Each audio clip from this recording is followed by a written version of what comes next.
Isang puting gown para sa kasal na puno ng dugo at luha. Habang tinitiis ko ang lansa ng isda para sa kinabukasan natin, ang singsing na para sa akin ay isinuot mo sa kanya.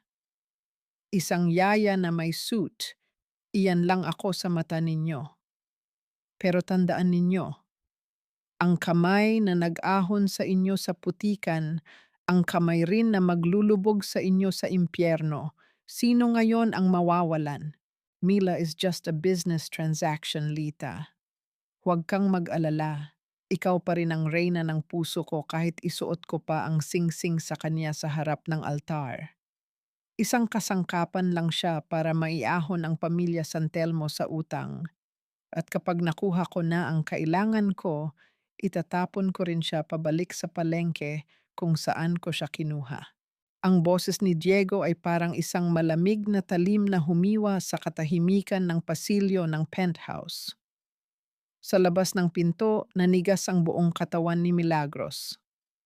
Hawak niya ang isang supot ng mainit pang lechon na binili niya mula sa pinakasikat na kainan sa Cebu, kasama ang mga gamot para sa rayuma ng kaniyang biyenan na si Doña Escolastica. Ang init ng mamantikang supot ay unti-unting tumatagos sa kaniyang balat, ngunit hindi niya ito mabitawan. Ang bawat salitang lumalabas sa bibig ng lalaking papakasalan niya sa loob ng 3 buwan ay tila lason na dahan-dahang pumapatay sa kaniyang pagkatao. Dahan-dahang itinulak ni Mila ang pinto na bahagyang nakabukas. Ang tanawing bumungad sa kanya ay tila isang bangungot na ayaw niyang gisingan. Sa loob ng kaniyang sariling silid, nakaupo si Carmelita sa harap ng salamin, suot ang kulay rosas na silk robe na binili ni Mila para sa kaniyang honeymoon. Si Diego naman ay nakatayo sa likod nito. Marahang hinahaplos ang buhok ng kabaital habang ang kanilang mga mata ay nagtatagpo sa refleksyon ng salamin ng may puno ng pagnanasa. Diego, ang tanging salitang lumabas sa nangangatog na labi ni Mila. Ang supot ng pagkain ay bumagsak sa sahig at ang tunog ng pagtama nito sa alpombra ay tila isang malakas na pagsabog sa kaniyang pandinig, bagaman wala itong nilikhang ingay para sa iba. Ang amoy ng litson at sarsa ay humalo sa mamahaling pabango ni Lita, isang kombinasyon na nagdulot ng matinding pagbaligtad ng kaniyang sikmura. Hindi man lang nagulat si Diego. Sa halip, humarap siya kay Mila ng may bakas ng pagkainis, na tila ba ang babaeng nagligtas sa kaniyang kumpanya mula sa pagkalugi ang siyang nagkamali sa pagpasok sa sarili nitong tahanan. Mila, bakit hindi ka kumatok? You're being dramatic again. Walang emosyong sabi ni Diego. Inayos niya ang kaniyang polo at lumapit ng bahagya. Lita is going through a hard time. Pinatira ko muna siya rito sa penthouse dahil wala siyang matuluyan. As my future wife, I expected you to be more understanding and generous. Huwag mong pairalin ang pagiging tagapalengke mo. Ang bawat salita ay tila isang sampal na nag-iwan ng hapdi sa kaniyang pisngi. Ang kaniyang mga kamay, na dati ay amoy lansa ng isda para lamang makapag-aral at kalaunan ay naging pundasyon ng tagumpay ni Diego, ay nanginginig sa gilid ng kaniyang katawan. Ang kaniyang lalamunan ay nanunuyo at ang kaniyang puso ay tumitibok ng mabilis, tila isang ibong nagpupumiglas sa loob ng isang masikip na hawla. Bago pa makasagot si Mila, narinig niya ang marahas na pagbukas ng pinto sa kaniyang likuran. Pumasok si Doña Escolastica, suot ang kaniyang marangyang abito at ang mukhang puno ng pait at pagmamataas. Hindi ang anak ang kaniyang sinita, kundi si Mila. Ano ang gulo na naman ito, Milagros? Masungit na tanong ng matandang babae. Hinawakan niya ang braso ni Mila at hinila ito palabas ng silid, malayo sa paningin ni Lita na ngayoy nakangisi na parang isang nananalo sa laban. Huwag kang gumawa ng eksena. Ang pamilya San Telmo ay may pangalan na kailangang pangalagaan. Ang isang lalaking katulad ni Diego ay normal lang na magkaroon ng mga panandaliang pagkakamali. Matuto kang magtiis at magpatawad kung gusto mong manatili sa pamilyang ito. Huwag mong kalimutan na kung hindi dahil sa amin, hanggang ngayon ay nagtitinda ka pa rin ng isda sa pasil. Ang utang na loob na lagi nilang ipinupukol sa kanya ay tila isang mabigat na kadena na pumupuluot sa kaniyang leeg. Sa loob ng 2 taon, ibinigay ni Mila ang lahat, ang kaniyang talino, ang kaniyang pawis, at ang bawat sentimo ng kaniyang kinikita para lamang maging karapat-dapat sa paningin ng mga taong ito. Ngunit sa sandaling iyon, habang nakatayo siya sa gitna ng marangyang pasilyo na siya ang nagbabayad ng upa, naramdaman niya ang matinding lamig na nagmumula sa kaniyang kalooban. Tiningnan ni Mila ang kaniyang biyenan, pagkatapos ay ang kaniyang mapanlinlang na kasintahan.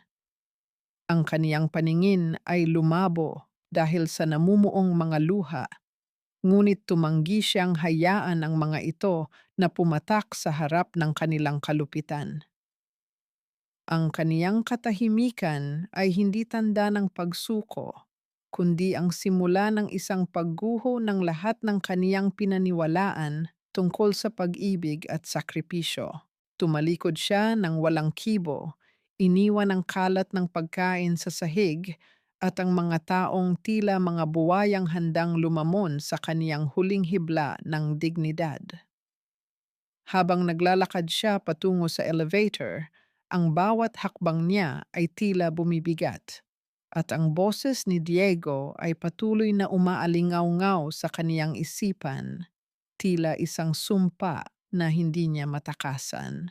Nang sumara ang pinto ng elevator, doon lamang siya napasandal sa malamig na pader nito. Ang katahimikan sa loob ng maliit na espasyo ay tila sumasakal sa kanya. Tiningnan niya ang kaniyang mga palad, ang mga kamay na nagtrabaho ng husto, ang mga kamay na nag-alaga sa pamilyang San Telmo, at ang mga kamay na ngayon ay walang hawak kundi ang pait ng katotohanan. Isang tanong ang pilit na kumakatok sa kaniyang puso. Hanggang kailan ko kakayanin na maging anino sa sarili kong buhay? Ang milagros ba na nakatakas sa hirap ng palengke ay magpapatalo lamang sa marangyang kulungan na binuo ng kasinungalingan? Sa kaniyang pagbaba sa lobby, ang malamig na hangin ng Cebu sa gabi ay humalik sa kaniyang mukha, ngunit wala itong dalang ginhawa. Ang tanging nararamdaman niya ay ang bigat ng isang desisyon na kailangan niyang gawin. Isang desisyon na maaring magpabago sa lahat o tuluyang magwasak sa kaniyang mundo. Lumabas si Milagros ng gusali na tila isang anino na nawawala sa ilalim ng naglalakihang mga ilaw ng syudad. Ang manibela ng kaniyang sasakyan ay malamig sa kaniyang mga palad, ngunit ang kaniyang isipan ay nag-aapoy sa galit at pait. Habang nagmamaneho siya patungo sa pasil, ang lugar kung saan siya nagmula, bawat kanto ng kalsada ay tila nagpapaalala sa kanya ng layo ng kaniyang narating at ng lalim ng kaniyang pagbagsak. Ang kaniyang mga mata ay nakatuon sa kalsada, ngunit ang nakikita niya ay ang mapanuring mukha ni Doña Escolastica at ang mga salitang tila mga kadenang nakagapos sa kaniyang leeg. Utang na loob.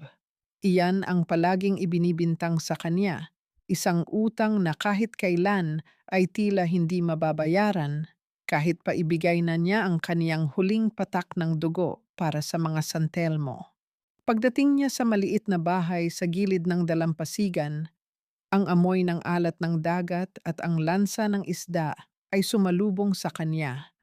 Isang amoy na dati ay nais niyang takasan, ngunit ngayon ay tila nagbibigay ng kakaibang ginhawa. Doon, sa ilalim ng mahinang ilaw ng bumbilya, nakaupo ang kaniyang ina na si Nanay Belen. Ang mga kamay ng matanda ay abala sa paglilinis ng mga huling-huli ng isda. Ang mga daliri nito ay magaspang at may mga bakas ng sugat mula sa matutulis na tinik. Sa bawat galaw ni Nanay Belen, makikita ang katatagan ng isang babaeng hinalay ng hirap, ngunit hindi kailanman nagpatalo. Mila, bakit napadalaw ka sa ganitong oras, anak? Tanong ni Nanay Belen. Ang kaniyang boses ay puno ng pag-aalala habang pinupunasan ang kaniyang mga kamay sa kaniyang kupas na duster. Wala lang, ma. Namiss ko lang ang luto mo.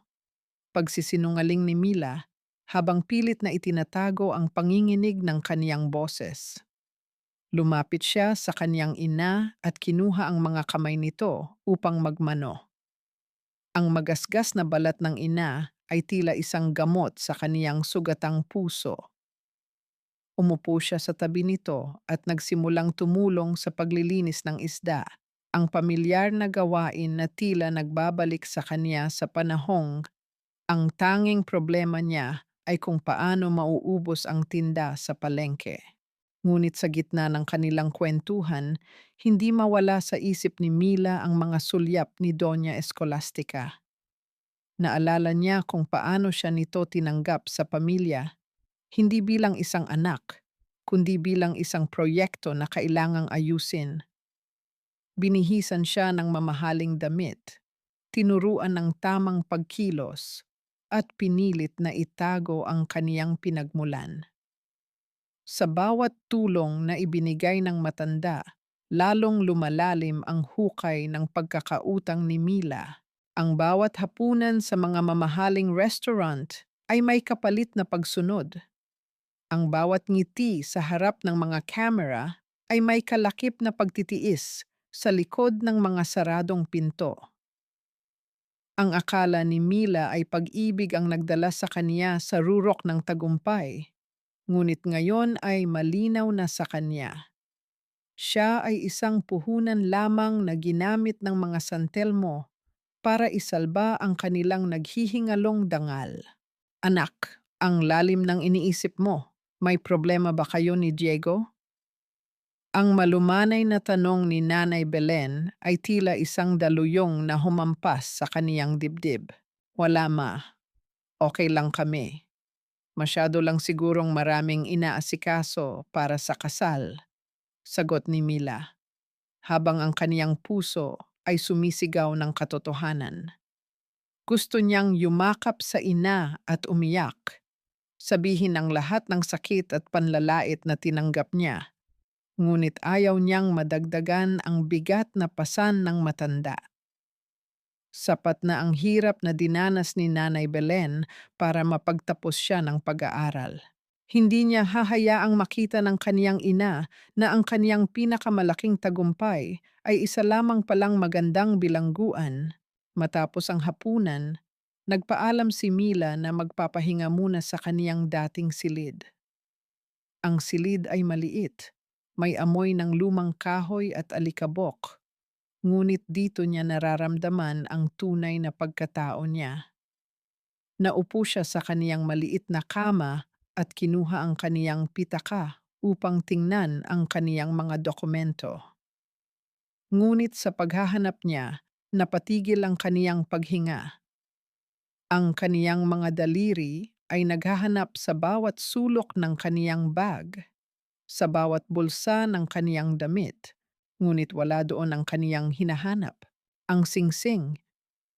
Ang lumang singsing na pilak na may maliit na batong asul, ang tanging alaala na iniwan sa kanya ng kaniyang yumaong ama bago ito nawala sa dagat. Iyon ang kaniyang anting-anting, ang kaniyang lakas sa tuwing nararamdaman niyang naliligaw siya sa mundo ng mga santelmo. Ang huling pagkakaalam niya, inilagay niya ito sa kaniyang jewelry box sa penthouse bago siya umalis upang bumili ng pagkain. Isang matinding kaba ang bumalot sa kaniyang buong pagkatao. Hindi lamang iyon isang piraso ng alahas. Iyon ang kaniyang huling koneksyon sa kaniyang dignidad at sa kaniyang pinagmulan.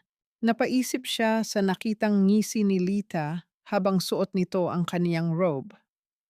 Ang posibilidad na ginalaw ng mga taong iyon ang kaniyang mga personal na kagamitan ay tila isang malakas na kulog na yumanig sa kaniyang katinuan.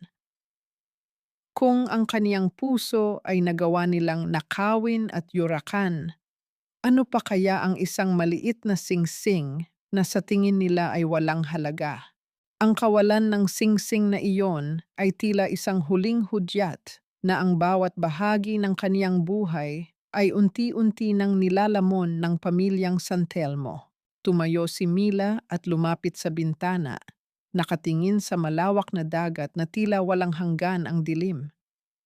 Ang hampas ng mga alon sa pampang ay tila isang bulong ng babala. Ang tanikala ng utang na loob na kaniyang pinangalagaan ay hindi na lamang isang obligasyon.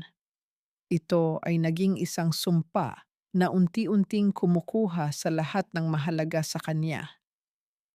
Habang ang gabi ay lumalalim, isang matinding determinasyon ang nagsimulang mabuo sa kaniyang kalooban, kasabay ng pait ng pagkawala ng kaniyang huling kayamanan.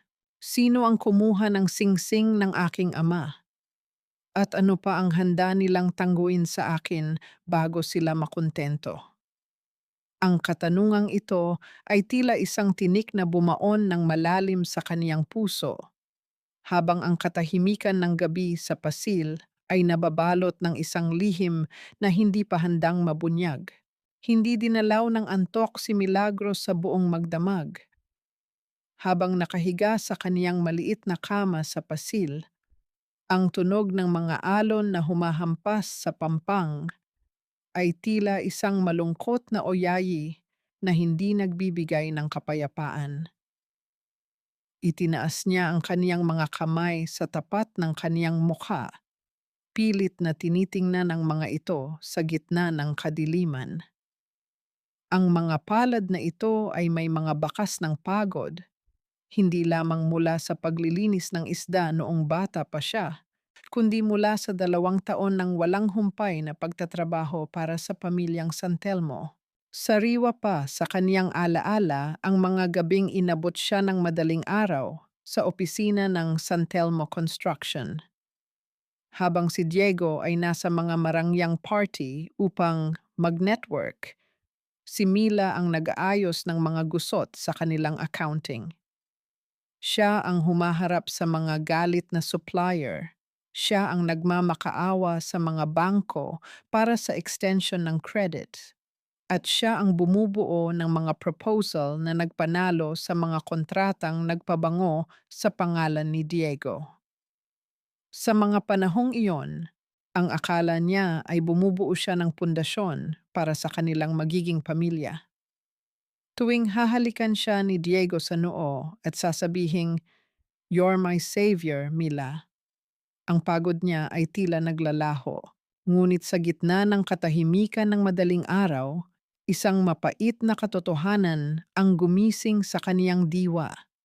Hindi siya itinuring na asawa. Siya ay itinuring na isang libreng manggagawa na may kasamang titulo ng pagiging fiancé upang hindi siya makaalis. Naalala niya ang isang gabi noong nakaraang taon nang magkasakit siya ng matindi dahil sa pagod, ngunit pinilit pa rin siyang bumangon ni Doña Escolastica dahil may kailangang pirmahang dokumento para sa isang bidding. Ang malansang amoy ng kaniyang nakaraan sa palengke ay tila mas malinis pa kaysa sa malansang ugali ng mga taong kinalantari niya sa itaas. Habang sumisikat ang araw, ang liwanag na pumapasok sa kaniyang bintana ay nagbigay ng kulay sa kaniyang paligid, ngunit ang kaniyang kalooban ay nananatiling madilim. Ang pag-vibrate ng kaniyang telepono sa ibabaw ng lumang kahoy na mesa ay pumunit sa katahimikan ng umaga. Isang hindi kilalang numero ang nakarehistro sa screen. "Hello?" Is this Miss Milagros Ilustre? Ang boses ng isang babae sa kabilang linya ay formal at malamig, na tila nagdadala ng masamang balita. Yes, speaking. Sino po sila? Ang sagot ni Mila habang nararamdaman ang mabilis na pagtibok ng kaniyang puso. Ma'am, tumatawag po kami mula sa Central Bank Security Department. Nais lang po naming i-verify ang application ninyo para sa isang personal loan na nagkakahalaga ng 50 milyong piso. Ang inyong account ay ginamit na collateral, kasama ang inyong mga share sa Illustre Cebu Holdings. Pakikumpirma lang po kung kayo ang nag-authorize nito dahil may mga discrepancies kami na nakita sa inyong digital signature. Ang bawat salitang binitiwan ng babae ay tila mga tipak ng yelo na bumabagsak sa kaniyang sistema. 50 milyong piso. Ang halagang iyon ay ang lahat ng kaniyang pinaghirapan, ang kaniyang mga investment na inilaan niya para sa kaniyang pagtanda at para sa seguridad ni Nanay Belen. Isang malakas na panginginig ang dumaan sa kaniyang buong katawan. Alam niya ang estilo ng pirma ni Diego. Madalas siyang biruin nito na kaya nitong gayahin ang kaniyang sulat kamay dahil sa tagal nilang magkasama. Ma'am, nariyan pa po ba kayo? Tanong ng babae sa telepono. Hindi agad nakasagot si Mila. Ang kaniyang paningin ay nagdilim at ang kaniyang mga tuhod ay nanghina, kaya napaupo siya sa sahig. Ang akala niyang pagtataksil sa penthouse ay simula pa lamang pala. Ang lalaking pinagkatiwalaan niya ng kaniyang buhay ay hindi lamang ang kaniyang puso ang ninakaw, kundi pati na ang kaniyang kinabukasan. Ang bawat sentimo na kaniyang itinabi, ang bawat pawis na kaniyang ibinuhos, ay balak na namang gamitin ng mga santelmo upang itapal sa kanilang mga utang habang siya ay itatapon na parang isang basahan pagkatapos mapakinabangan. Nanginginig ang kaniyang mga kamay habang pilit niyang ibinababa ang telepono nang hindi man lang nakakapagpaalam. Sa labas, narinig niya ang boses ni Nanay Belen na masayang nagluluto ng almusal, walang kamalay-malay na ang kanilang buhay ay muling nakasalalay sa isang manipis na sinulid. Ang pait ay umakyat sa kaniyang lalamunan, isang lasa na mas matindi pa sa anumang lansa ng isda. Paano ko sasabihin sa aking ina na ang lahat ng aming pinaghirapan ay maaaring mawala sa isang iglap? At hanggang saan ang kayang gawin ni Diego upang sirain ako ng tuluyan? Ang katahimikan ni Mila ay napalitan ng isang mahinang hikbi na kaniyang pilit na pinigilan, habang ang anino ng panlilinlang ay unti-unting lumalamon sa kaniyang huling pag-asa. Ang mansyon ng mga Santelmo ay nababalot ng liwanag mula sa mga kristal na dekorasyon na tila mga bituing nakakulong sa loob ng salamin. Ang bawat sulok ay amoy ng mga sariwang bulaklak at mamahaling pabango, isang kapaligiran na binuo sa pamamagitan ng pagod at pawis ni Milagros. Siya ang nag-asikaso sa lahat, mula sa pagpili ng menu hanggang sa pag-aayos ng mga upuan. Dahil ayon kay Doña Escolastica, ito ay isang mahalagang piging para sa mga potensyal na mamumuhunan na magliligtas sa kumpanya. Suot ang isang simpleng puting bestida na nagpapakita ng kaniyang likas na ganda. Tumayo si Mila sa gilid ng bulwagan. Ang kaniyang mga paa ay kumakabit na sa sakit dahil sa maghapong pagtayo, ngunit kailangan niyang panatilihin ang kaniyang ngiti. Ito ang kaniyang tungkulin bilang mabuting asawa sa paningin ng lipunan. Ang bawat tawa ng mga panauhin ay tila mga tinik na tumutusok sa kaniyang pandinig dahil alam niya ang madilim na katotohanang nakatago sa likod ng mga marangyang maskara. Ang kaniyang puso ay tila tumigil sa pagtibok nang bumukas ang pinto at pumasok si Diego, hindi kasama ang kaniyang ina, kundi si Carmelita. Nakasuot si Lita ng isang pulang damit na masyadong mapangahas at sa kaniyang leeg ay kumikinang ang isang kwintas na pamilyar kay Mila. Ang bawat hininga ni Mila ay naging mabigat. Iyon ang regalong ibinigay niya kay Diego noong nakaraang anibersaryo nila, isang simbolo ng kanilang pagmamahalan na ngayon ay nakasabit sa leeg ng ibang babae. Good evening, everyone. I want you all to meet Lita, our most valuable partner for our upcoming projects. Ang boses ni Diego ay puno ng pagmamalaki habang ipinapakilala ang kaniyang kabaital sa harap ng lahat. Walang bakas ng hiya sa kaniyang mga mata. Ang piging na ito ay hindi pala para sa mga investor. Ito ay isang palihim na pagdiriwang para sa kaarawan ni Lita at si Mila ang ginawang tagapagsilbi sa sarili niyang bahay. Naglakad si Lita patungo kay Mila, ang tunog ng kaniyang matutulis na sapatos sa sahig ay tila isang babala. May hawak siyang baso ng pulang alak at ang kaniyang ngiti ay puno ng kamandag. Sa tabi niya, si Doña Escolastica ay nakatingin lamang, tila nasisiyahan sa bawat sandali ng kahihiyan na dinaranas ng kaniyang manugang. Mila darling, ang galing mo talagang mag-organize. Everything is perfect, especially the food. Halatang sanay ka sa amoy ng kusina at palengke. Ang boses ni Lita ay malakas, sapat upang marinig ng mga taong malapit sa kanila. Isang mahinang tawanan ang sumunod, tila mga pispis ng ibon na sabay-sabay na humuhuni sa kaniyang paligid. Hindi nakapagsalita si Mila. Ang kaniyang lalamunan ay tila punong-puno ng tuyong buhangin. Naramdaman niya ang init ng mga mata ng mga tao sa kaniyang balat, tila hinuhusgahan ang kaniyang bawat hibla ng pagkatao. Sa isang iglap, tila nawala ang lahat ng kaniyang pinaghirapan, ang kaniyang degree, ang kaniyang posisyon sa kompanya, at ang kaniyang dignidad. Sa paningin nila, nanatili siyang batang nagtitinda ng isda na pilit na sumasama sa mga agila. Oops! Isang biglang pagkilos ang ginawa ni Lita. Ang baso ng pulang alak ay tumagilid at ang likido ay dahan-dahang gumuhit sa puting tela ng damit ni Mila.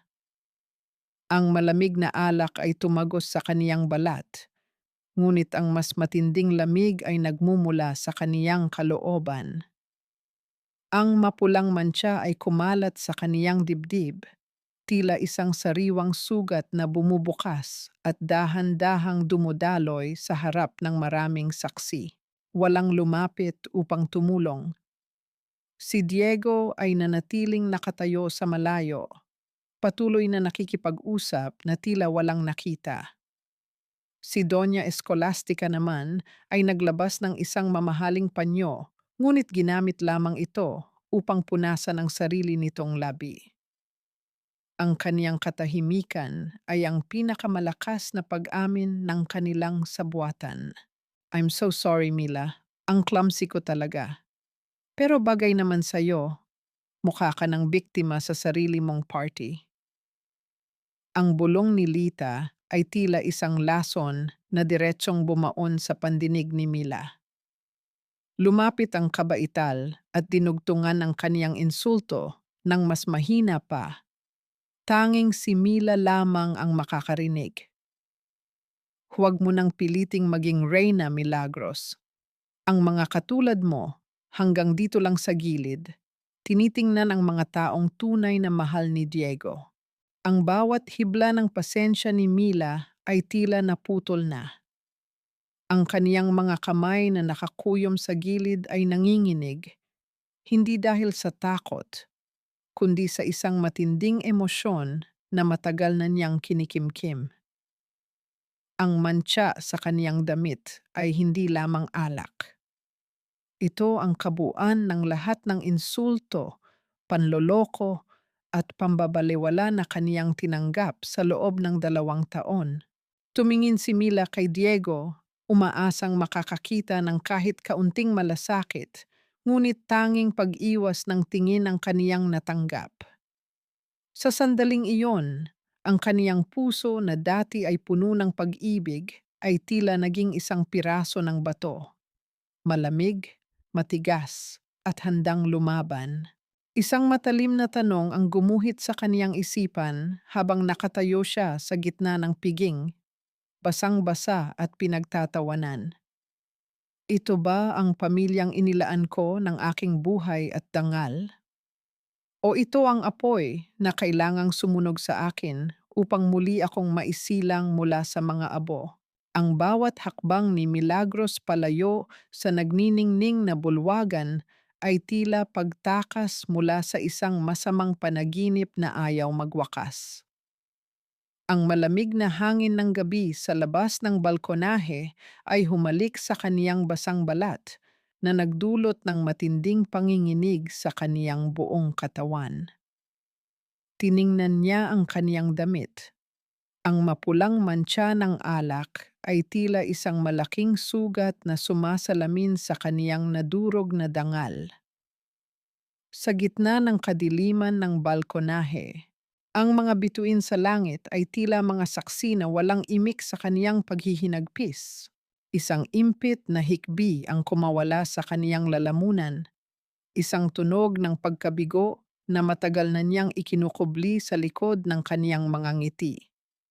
Sinubukan niyang kuskusin ang mantsa gamit ang kaniyang nanginginig na mga daliri, ngunit lalo lamang itong kumalat.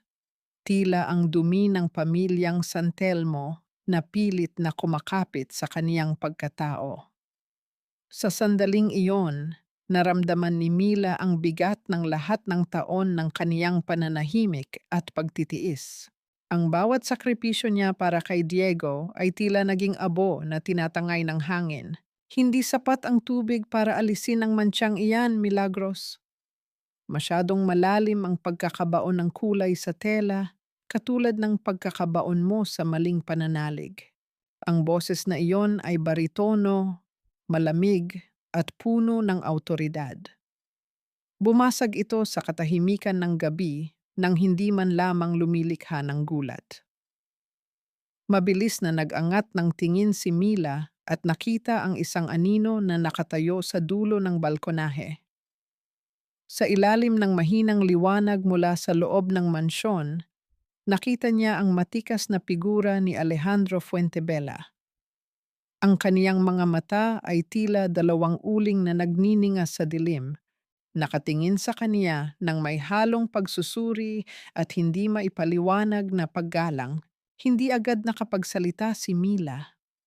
Mabilis niyang pinunasan ang kaniyang mga mata at inayos ang kaniyang sarili, pilit na ibinabalik ang maskara ng katatagan. Mr. Fuentebella, hindi ko alam na narito rin pala kayo. Akala ko ay abala kayo sa mga kasosyo ninyo sa loob. Lumapit si Alejandro ng dahan-dahan. Ang tunog ng kaniyang bawat hakbang sa semento ng balkonahe ay tila isang maingat na martsa. Huminto siya sa harap ni Mila at nag-abot ng isang malinis at puting panyo. May amoy ito ng sandalwood at sariwang hangin, isang amoy na malayo sa lansa ng palengke at malayo rin sa amoy ng alak na bumabalot kay Mila. Crying won't wash away that stain, Milagros. It only makes your eyes red and your resolve weak. Walang emosyong sabi ni Alejandro. I've been watching you inside. You were like a lioness being mocked by hyenas, yet you chose to stay silent. Why? Napalunok si Mila, ang kanyang lalamunan ay tila may nakabara. Tungkulin ko ang manatili, sir. My duty is to the family I am about to join. Utang na loob ang nagpapanatili sa akin dito. Isang mapait na ngiti ang gumuhit sa mga labi ni Alejandro. Utang na loob? Isang salita na madalas gamitin ng mga taong walang ibabayad sa katapatan. Milagros, you are a strategist. You are the operational brain of Cebu's hospitality industry. But tonight, you look like a victim of a very poor investment. You don't understand, Mr. Fuentebella. Ang boses ni Mila ay naging matalim.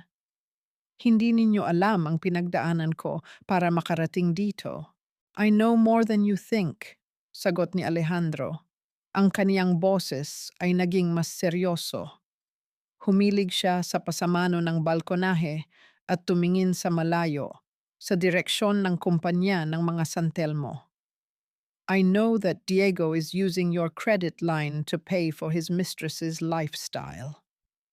I know that Doña Escolastica is using your reputation to hide their mounting debts.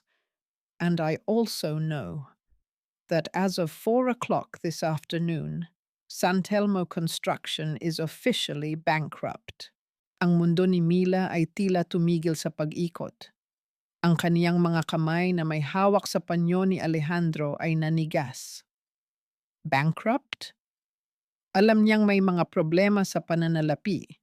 Ngunit ang salitang ito ay tila isang hatol ng kamatayan para sa lahat ng kaniyang pinaghirapan. Paano, paano ninyo nalaman? Ang kaniyang boses ay tila isang bulong na halos hindi marinig. Tumingin sa kanya si Alejandro ng diretso. Ang kaniyang mga mata ay walang halong biro. Dahil ako ang may hawak ng kalahati ng kanilang mga utang, Milagros. At bukas, ang kumpanyang kinalimutan mong protektahan ang sarili mo ay tuluyan ng guguho. The question is, sasama ka ba sa kanilang paglubog o sa wakas ay pipiliin mo namang iligtas ang sarili mo? Ang katahimikan sa pagitan nila ay naging mabigat, tila isang bagyong nagbabadyang sumabog. Ang mga salita ni Alejandro ay tila isang sampal ng katotohanan na mas masakit pa kaysa sa ginawa ni Lita. Sa kaniyang harapan, ang lalaking itinuturing na kalaban ng kaniyang mapapangasawa ang siya palang may hawak ng susi sa kaniyang kalayaan. Paano ko haharapin ang bukas kung ang lahat ng itinayo ko ay isang malaking kasinungalingan? At ano ang tunay na motibo ng isang Alejandro Fuentebella sa pagtulong sa isang babaeng tila nawalan na ng lahat? Ang sikat ng araw na tumatagos sa bintana ng penthouse ay walang hatid na init para kay Milagros, kundi isang paalala ng bawat segundong nawawala sa kanya. Sa kabila ng hapdi ng nakaraang gabi, pinili niyang isuot ang kaniyang pinakamagandang maskara, ang maskara ng isang tapat at masunuring asawa. Naghanda siya ng kape, ang paboritong timpla ni Diego, at inihain ito ng may kasamang matamis na ngiti na hindi umaabot sa kaniyang mga mata. Mila, I'm glad you're acting mature now. Yung nangyari kagabi, let's just charge it to experience. Lita was just excited, and the wine, it was an accident. Sabi ni Diego habang humihigop ng kape, ang kaniyang mga mata ay nakatuon sa kaniyang tablet at walang bahid ng pagsisisi. I understand, Diego. I'm sorry if I overreacted. Masyado lang sigurong pagod sa preparations, mahinahong sagot ni Mila. Ang bawat salitang lumalabas sa kaniyang bibig ay tila lason na kaniyang nilulunok, ngunit kailangan niyang gawin ito. Kailangan niyang maging anino muli upang makita ang liwanag ng katotohanan. Nang pumasok si Diego sa banyo upang maligo, mabilis na kumilos si Mila. Ang kaniyang puso ay tumitibok ng mabilis, tila isang tambol na nagbibigay ng hudyat sa isang mapanganib na laban. Nilapitan niya ang mesa kung saan naroon ang laptop ni Diego. Alam niya ang password nito, isang petsa na dati ay akala niya ay espesyal sa kanilang dalawa, Ngunit ngayon ay tila isa na lamang itong serye ng mga numero na walang kahulugan. Ang tunog ng pagpindot niya sa mga keys ng keyboard ay tila bawat tibok ng kaniyang kaba sa gitna ng katahimikan ng silid. Sa bawat pagbukas ng folder, ang kaniyang hininga ay nagiging mas mabigat. Naghanap siya sa ilalim ng mga file na may label na Project Operations. Ngunit sa loob nito ay may nakatagong folder na may pangalang L Expenses. Doon, bumungad sa kanya ang katotohanang mas masahol pa sa kaniyang kinatatakutan. Ang mga invoice para sa mga mamahaling bag, ang resibo ng renta para sa penthouse na tinutuluyan ni Lita, at ang mga mamahaling alahas na kailanman ay hindi niya natanggap. Lahat ay nakapangalan sa kumpanya at lahat ay may kalakip na pekeng pirma niya bilang kumpirmasyon. Ang bawat dokumentong kaniyang nakikita ay tila isang matulis na karayom na bumaon ng malalim sa kaniyang pagkatao. Ang kaniyang pinaghirapang reputasyon ay ginamit ni Diego upang pondohan ang kaniyang kataksilan. Mabilis na isinaksak ni Mila ang isang maliit na drive sa gilid ng laptop. Ang progreso ng pagkopya ng mga file ay tila isang mabagal na pagtulo ng tubig na sumasakal sa kaniyang pasensya. Ang bawat porsyento na lumilitaw sa screen ay tila isang taon ng kaniyang buhay na kailangan niyang bawiin. Ang kaniyang mga kamay ay nanginginig at ang malamig na pawis ay gumugulong sa kaniyang likuran. Naririnig niya ang daloy ng tubig mula sa banyo, isang tunog na nagpapaalala sa kanya na ang kaniyang oras ay mabilis na nauubos. Sa bawat segundo, ang panganib na mahuli siya ay lalong tumitindi. Tiningnan niya ang pinto ng banyo, naghihintay na anumang oras ay bumukas ito at harapin siya ng lalaking nagnakaw ng kaniyang kinabukasan. Nang umabot sa 100% ang pagkopya, mabilis niyang hinugot ang drive at itinago ito sa loob ng kaniyang damit, malapit sa kaniyang puso.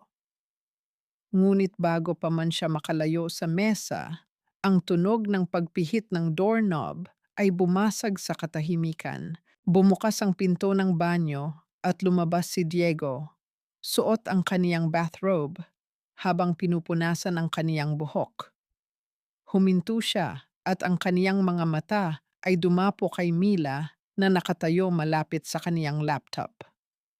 Ang kaniyang mukha ay nabalot ng hinala at ang hangin sa loob ng silid ay biglang naging kasing lamig ng yelo. Mila, what are you doing with my laptop? Ang boses ni Diego ay mababa, may halong banta na tila isang hayop na handang sumunggab. Nanigas si Mila sa kaniyang kinatatayuan. Ang drive na nakatago sa kaniyang dibdib ay tila naglalabas ng init na sumusunog sa kaniyang balat. Tumingin siya kay Diego, pilit na hinahanap ang kaniyang boses sa gitna ng matinding takot. Isang maling galaw, isang maling salita, at ang lahat ng kaniyang plano ay guguho bago pa man ito magsimula. I I was just checking if the email for the florist was sent, Diego. Sabi ni Doña Escolastica, kailangang ma-confirm na today. Ang kaniyang boses ay bahagyang nanginig, isang tunog na hindi niya nagawang itago sa harap ng lalaking matagal na siyang niloloko. Dahan-dahang lumapit si Diego sa kanya, ang bawat hakbang nito ay tila isang paghatol. Hinawakan ni Diego ang kaniyang braso, hindi marahas ngunit may sapat na diin upang maramdaman ni Mila ang kaniyang kapangyarihan.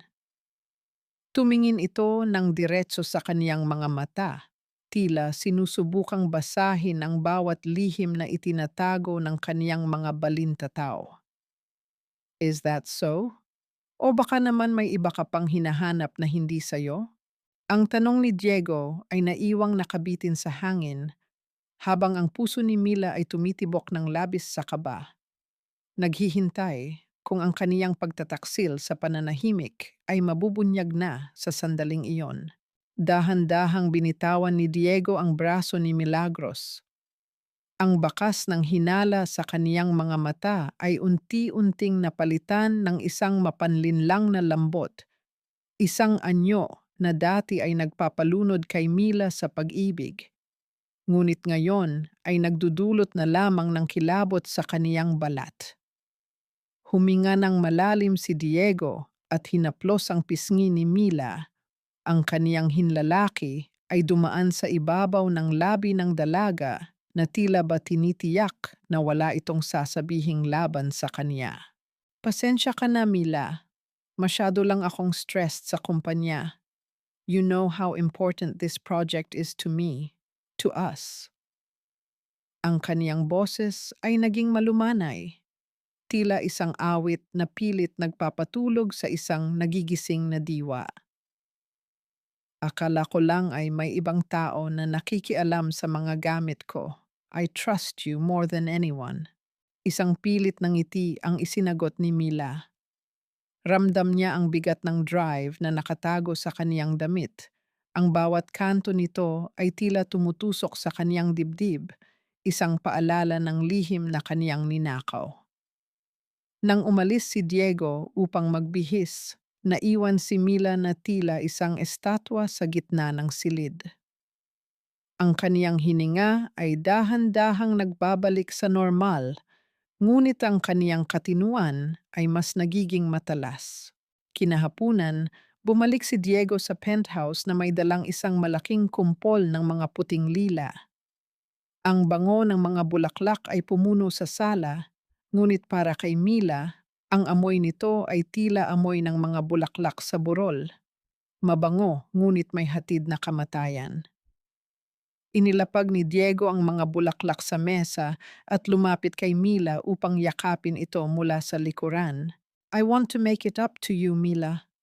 I've decided to end things with Lita. I realized na ikaw lang ang kailangan ko sa buhay ko. She was just a distraction, a mistake caused by pressure. Bulong ni Diego sa kaniyang pandinig. Ang init ng kaniyang hininga ay nagpadala ng panginginig sa likod ni Mila, hindi dahil sa kilig, kundi dahil sa matinding pagkamuhi. Talaga, Diego? Handa mo na siyang paalisin? Tanong ni Mila, ang kaniyang boses ay tila isang inosenteng bata, habang ang kaniyang isipan ay mabilis na nag-iisip ng susunod na hakbang. Yes, darling, but I need your help one last time. Kailangan nating pirmahan itong bagong loan guarantee. It's the final step to secure our wedding fund and the company's future. Kapag naayos na ito, wala nang makakahadlang sa atin. We can start fresh, malayo sa lahat ng gulo, sabi ni Diego habang dahan-dahang inilalapag ang isang makapal na folder sa ibabaw ng mesa. Tinitigan ni Mila ang dokumento. Ang bawat pahina ay tila isang bitag na handang lumamon sa kaniyang huling sentimo. Ang mga salitang personal guarantee at joint liability ay nagniningning sa kaniyang paningin. Ito ang huwad na pangako ni Diego, ang pag-ibig na may kapalit na pirma, ang katapatan na may kalakip na paniningil. Pirmahan mo na ito, Mila, for our future. I promise, after this, it's just you and me. Pagmamakaawa ni Diego, ang kaniyang mga mata ay tila nangingintab sa pag-asa na muli niyang mapapaikot ang babaeng matagal na niyang ginawang kasangkapan. Dahan-dahang kinuha ni Mila ang panulat. Ang kaniyang daliri ay nanlalamig habang nakadapo sa ibabaw ng papel. Ngunit bago pa man dumikit ang tinta sa puting tela ng dokumento, ang katahimikan ng silid ay bumasag sa isang mahinang ugong mula sa ibabaw ng nightstand. Nayanig ang ibabaw ng lamesa sa pag-vibrate ng telepono ni Diego, na lumikha ng isang paulit-ulit na tunog sa gitna ng kanilang usapan. Hindi ito pinansin ni Diego, ngunit ang screen ng telepono ay biglang nagliwanag na nagpapakita ng isang bagong mensahe na hindi nakatago ang preview. Mula sa kinaroroonan ni Mila, kitang-kita niya ang mga salitang tila mga uling na nagbabaga sa kaniyang paningin. Diego, huwag mong kalimutang dumaan dito sa clinic. Naghihintay na kami ng baby mo para sa check-up. We love you. Ang panulat sa kamay ni Mila ay tila naging kasing bigat ng 1 tonelada. Ang kaniyang puso na dati ay nanginginig sa galit ay biglang naging isang piraso ng yelo, malamig, matigas at wala nang nararamdamang awa. Ang kasinungalingan ni Diego ay wala palang hangganan. Hindi lamang ito tungkol sa pera, kundi tungkol sa isang buhay na itinago sa kanya habang siya ay pinapaasa sa isang pamilyang kailanman ay hindi magiging totoo. Tiningnan ni Mila ang dokumento. Pagkatapos ay tumingin siya kay Diego na may isang ngiting hindi nito kayang basahin. Ang panulat ay nanatiling nakabitin sa hangin, tila isang hatol na hindi pa nais igawad. May problema ba, Mila? Bakit hindi ka pa pumirma? Tanong ni Diego, ang kaniyang boses ay may bahid na ng pagkainip at kaba. Isang matalim na katanungan ang naghari sa isipan ni Mila. Hanggang saan ang kaya mong ibaba para lamang sa iyong kasakiman? At handa ba akong maging ina sa anak ng aking kaagaw? O handa na akong sunugin ang lahat ng tulay na nag-uugnay sa atin? Dahan-dahang binitawan ni Milagros ang panulat. Ang tunog ng pagtama nito sa ibabaw ng mesa ay tila isang hudyat ng kaniyang pag-atras mula sa bitag. Tiningnan niya si Diego. Ang kaniyang mga mata ay walang mababakas na emosyon maliban sa isang matinding pagkapagod na tila nanggagaling sa kaniyang kaluluwa. Masama ang pakiramdam ko, Diego. Ang sikmura ko ay tila bumabaligtad at ang paningin ko ay nagdidilim. Hindi ko kayang basahin ang mga maliliit na titik sa dokumentong ito ngayon. Ang boses ni Mila ay mahina, isang katotohanang hinaluan ng kaniyang nararamdamang pagkamuhi. Bakas ang inis sa mukha ni Diego, ngunit pilit niya itong itinatago sa likod ng isang mapanlinlang na pag-aalala. Sige Mila, magpahinga ka muna. We can do this tomorrow morning. Hindi naman ito makakapaghintay ng matagal. Umalis si Mila sa penthouse nang hindi lumilingon. Ang bawat hakbang niya sa lobby ng gusali ay tila pagtakas mula sa isang masamang panaginip. Pagdating sa kaniyang sasakyan, mabilis siyang nagmaneho patungo sa isang maliit at tahimik na kainan sa gilid ng dagat sa Mactan, isang lugar na malayo sa nagniningning na mga ilaw ng syudad at malayo sa mapanuring mga mata ng mga Santelmo. Doon, sa ilalim ng isang kubo na ang bubong ay gawa sa mga tuyong dahon ng nipa, naghihintay si Alejandro Fuentebella. Ang kaniyang matikas na figura ay nakatalikod sa dagat, habang ang hangin ay marahang nagpapagalaw sa kaniyang buhok. Ang liwanag mula sa mga lampara ay nagbibigay ng mga anino sa kaniyang mukha na nagpapatingkad sa kaniyang pagiging misteryoso. Dumating ka, ang boses ni Alejandro ay tila isang malalim na himig na sumabay sa hampas ng mga alon sa pampang. Hindi siya gumalaw, ngunit ang kaniyang mga mata ay sumunod sa bawat kilos ni Mila habang papalapit ang dalaga. Naupo si Mila sa tapat niya. Ang pagdait ng kaniyang baso ng tubig sa kahoy na mesa ay lumikha ng isang maikling tinig na bumasag sa katahimikan sa pagitan nila. Hindi ko pinirmahan ang dokumento, Alejandro. Nalaman ko ang tungkol sa bata. Lita is pregnant. Hindi nagulat si Alejandro. Ang kaniyang mukha ay nanatiling kalmado.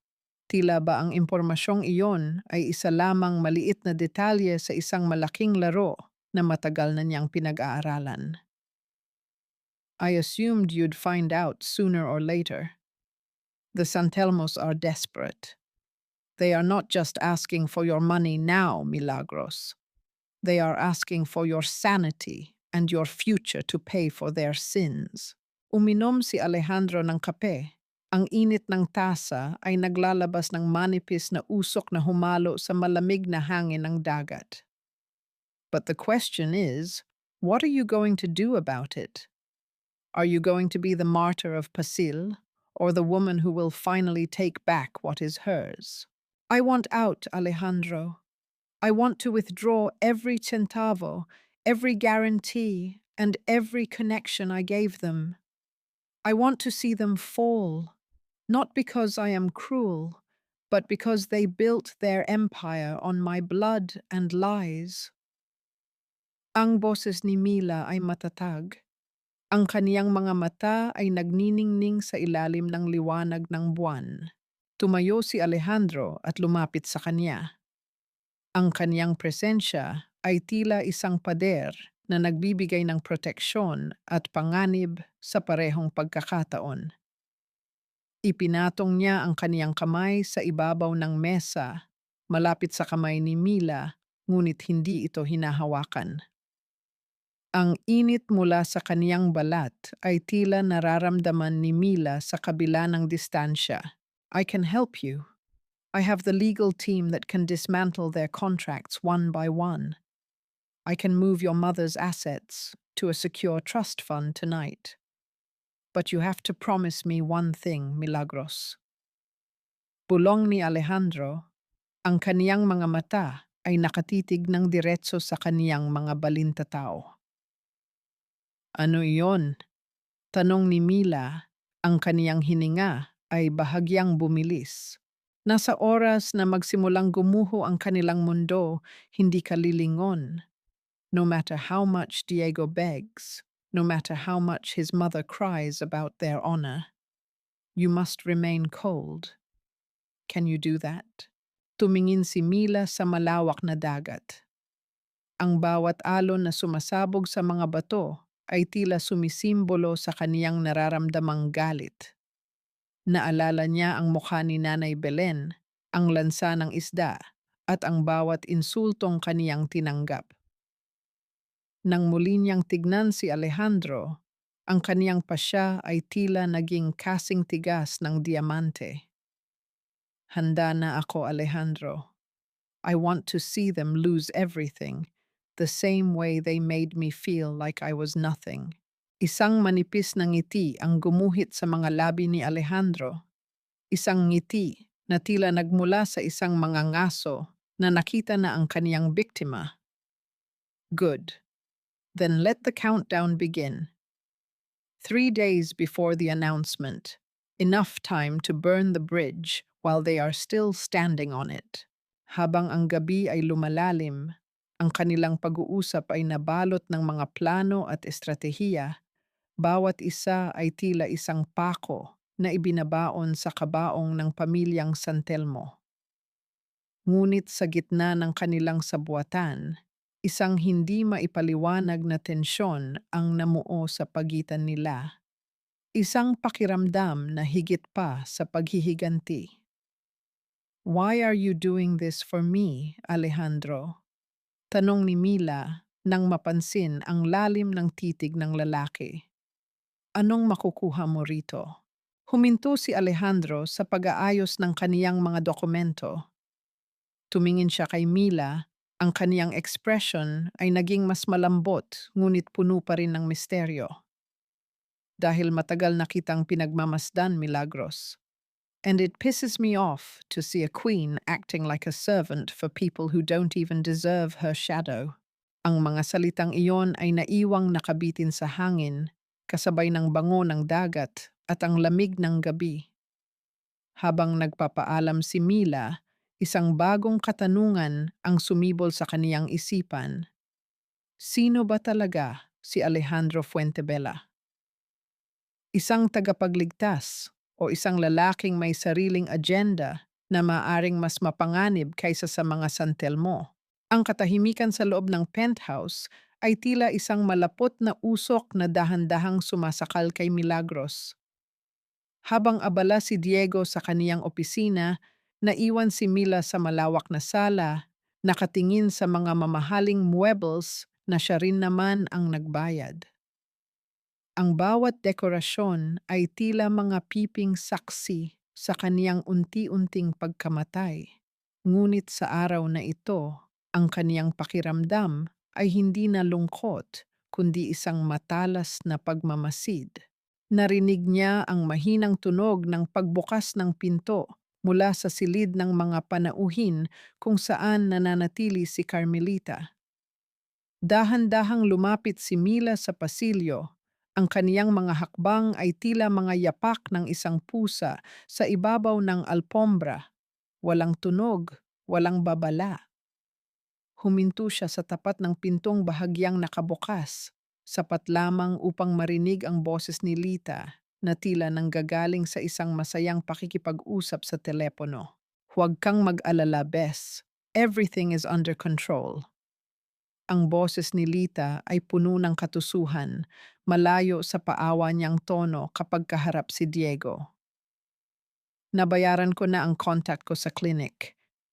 Ang ultrasound result na ipinakita ko kay Diego ay galing sa isang pasyente noong nakaraang buwan. Binago lang ang pangalan. Akala ng tangang yun, magiging tatay na siya. Nanigas ang buong katawan ni Mila.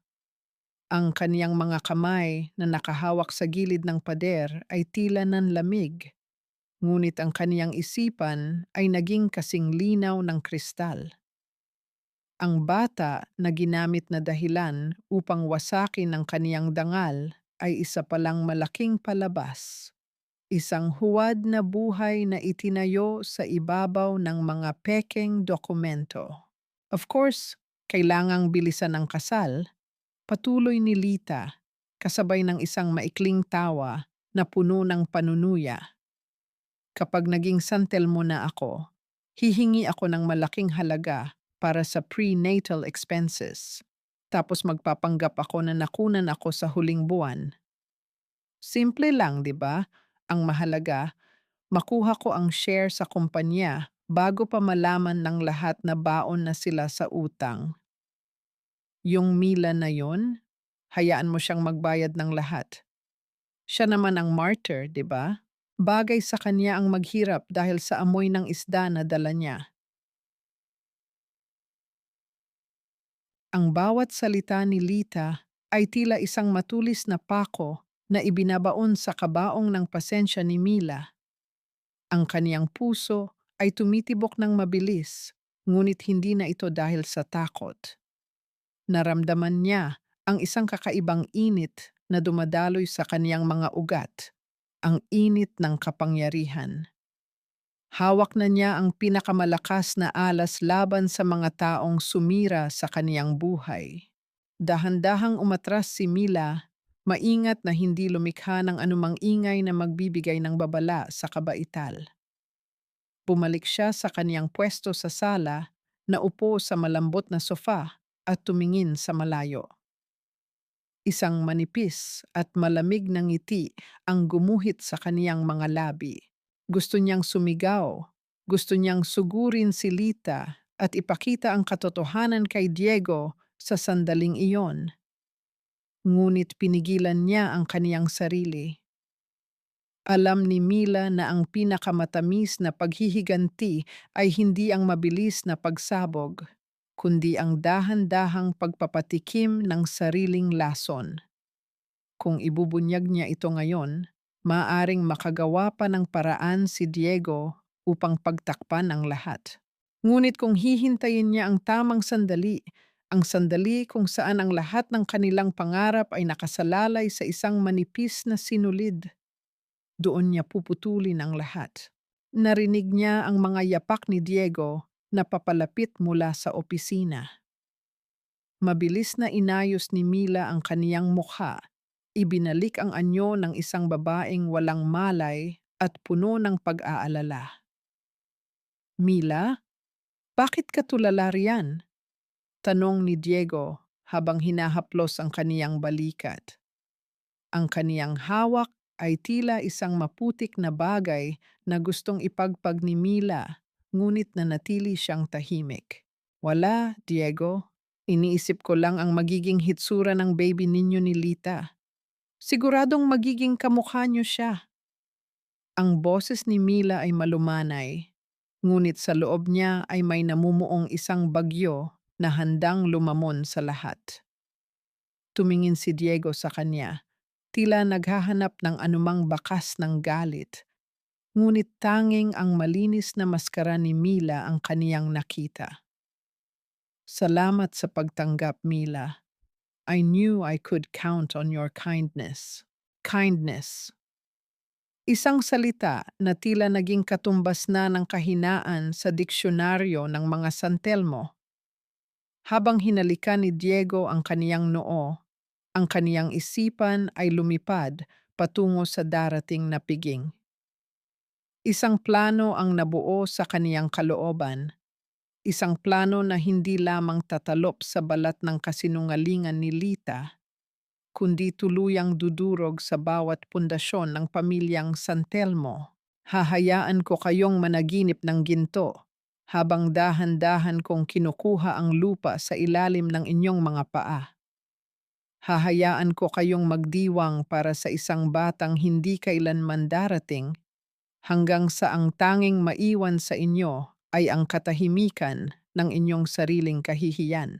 Sa kaniyang pag-iisa sa gitna ng marangyang penthouse, isang tanong ang naghari sa kaniyang diwa.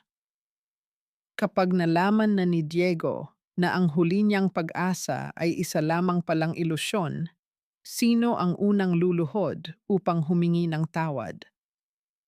At sa pagkakataong iyon, handa na ba siyang makita ang kanilang tuluyang pagbagsak? Ang huling gabi bago ang engranding selebrasyon ng pamilya San Telmo ay binalot ng isang nakabibinging katahimikan.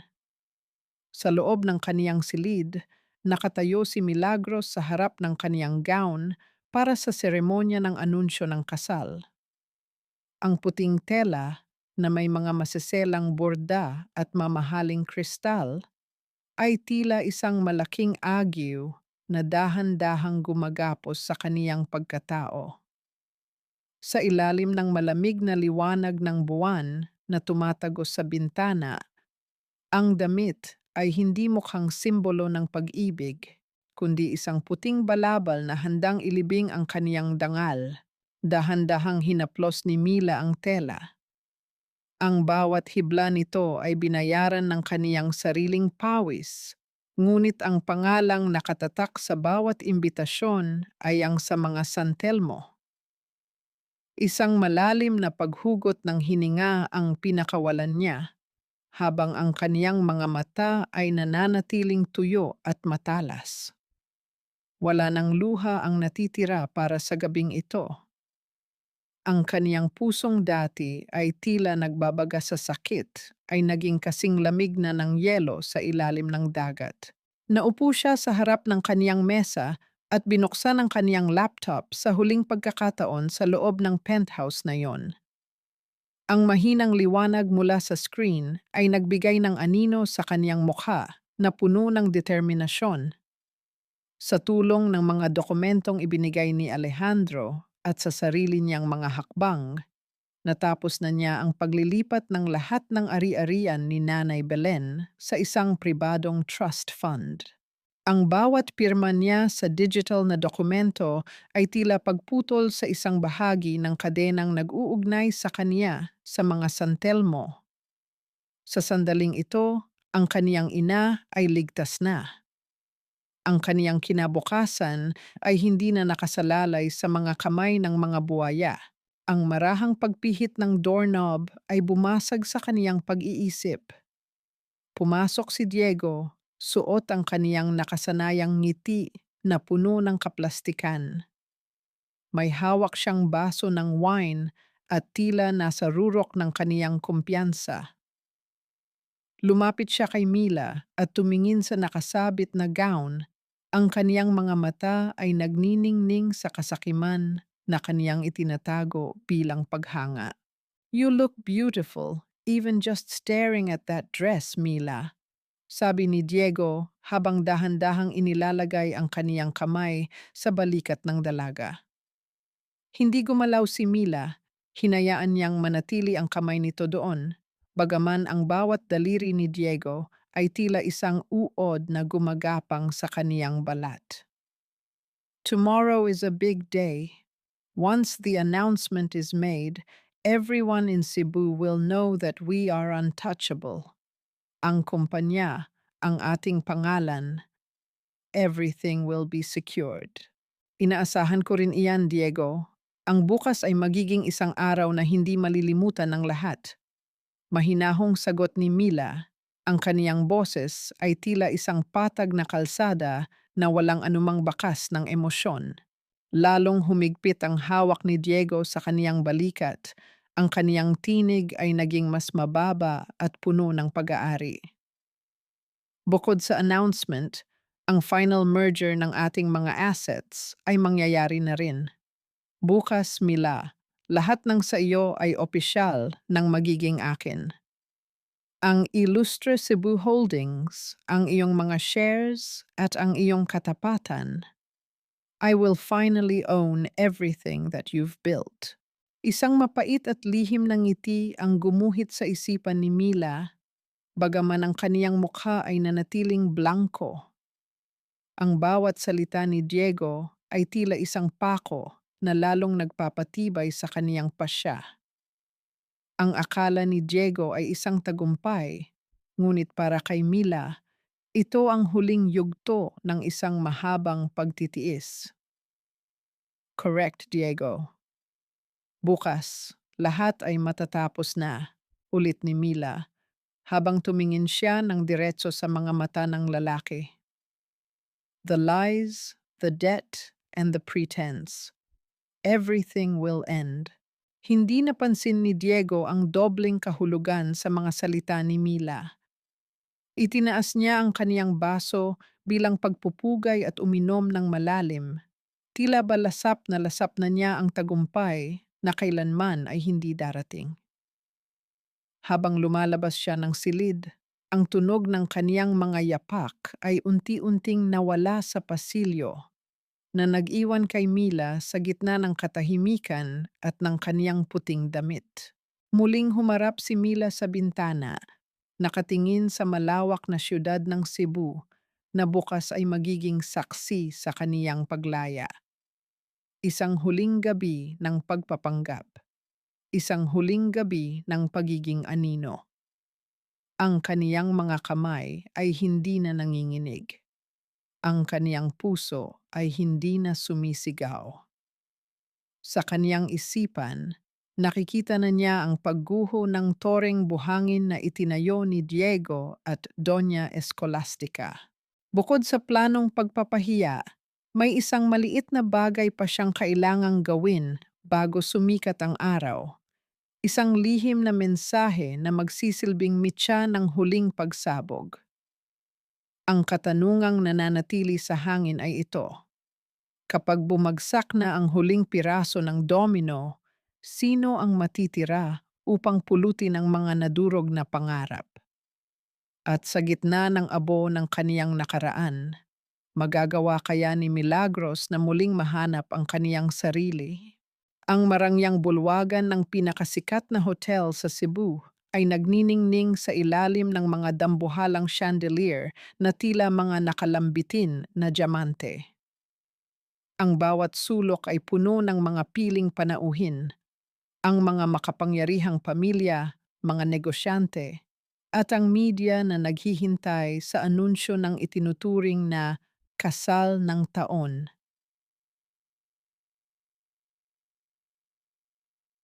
Ang bango ng mga sariwang bulaklak ay humahalo sa amoy ng mamahaling wine, ngunit para kay Milagros, ang bawat hininga ay tila paglanghap ng hangin bago ang isang malaking pagsabog.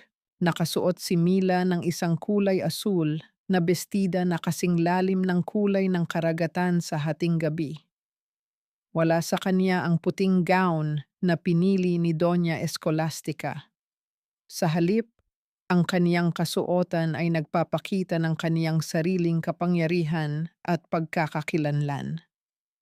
Ang kaniyang buhok ay maayos na nakapusod na naglalantad sa kaniyang mukha na puno ng isang malamig at nakatitig na katahimikan. Sa kabilang panig, si Diego ay tila isang haring naglalakad sa gitna ng mga tao.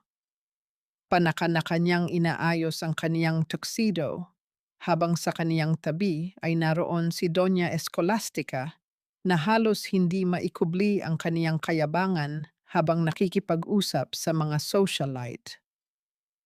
Sa isang madilim na sulok, nakita rin ni Mila si Lita na nakasuot ng isang mapangahas na damit. Hawak ang kaniyang tiyan na tila ba ipinapaalala sa lahat ang kaniyang condition. Ladies and gentlemen, thank you for coming to this very special night for the San Telmo family. Ang boses ni Diego ay umalingaw-ngaw sa buong bulwagan nang umakyat siya sa entablado. Ang kaniyang boses ay puno ng kumpiyansa, tila ba hawak na niya ang buong mundo sa kaniyang mga palad. Tonight, we are not just announcing a wedding, we are announcing a legacy, a merger of two great names that will define the future of Cebu. Inilahad ni Diego ang kaniyang kamay patungo kay Mila na dahan-dahang lumapit at umakyat sa entablado. Ang bawat hakbang ni Mila sa itaas ng carpet ay tila isang mabigat na pintig ng puso ng isang taong handa nang magpakawala ng isang lihim. Nang maabot niya ang mikropono, ang katahimikan sa loob ng bulwagan ay naging kasing tulis ng isang patalim. Salamat Diego, simula ni Mila.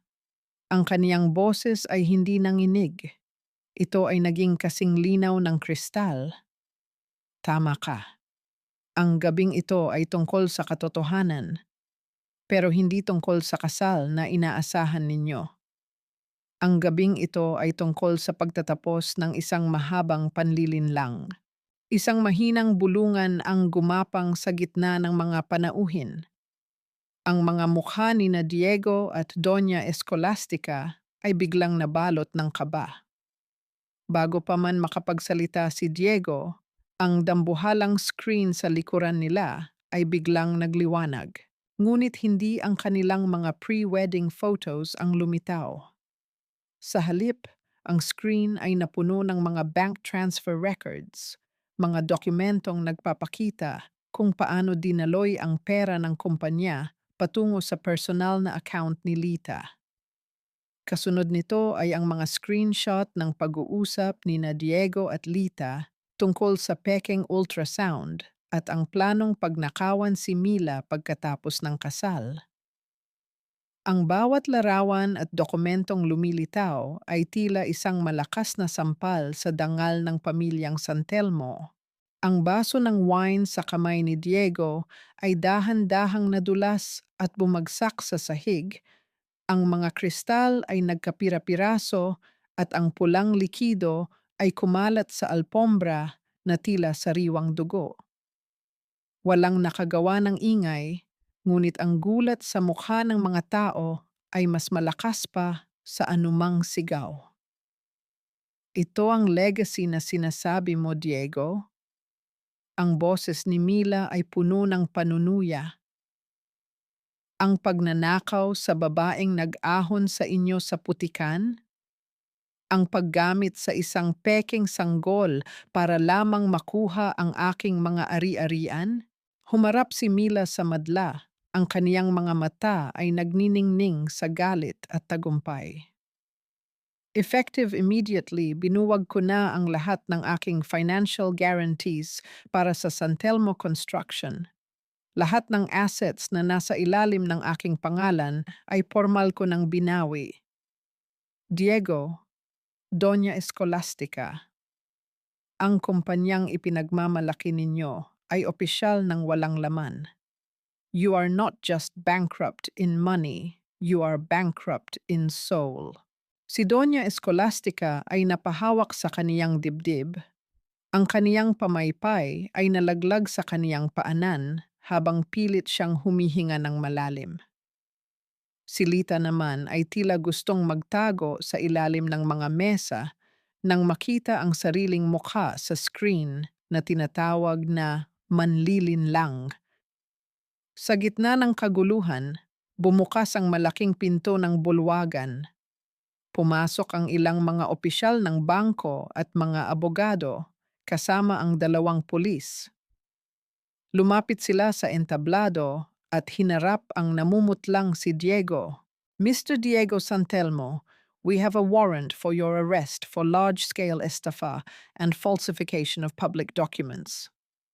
Ang boses ng pulis ay malamig na tumapos sa gabi ng pamilyang Santelmo.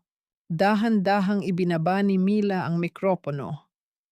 Tiningnan niya ang kaniyang biyenan na ngayon ay nakaluhod sa sahig sa tindi ng kahihiyan. Ang hiya na palagi nitong ginagamit na panakot ay ngayon ay lumalamon sa kanya ng buo. Sa huling pagkakataon, tinitigan ni Mila si Diego na ngayoy pinupustasan na ng mga pulis sa harap ng lahat. Milagros, please, huwag mong gawin ito.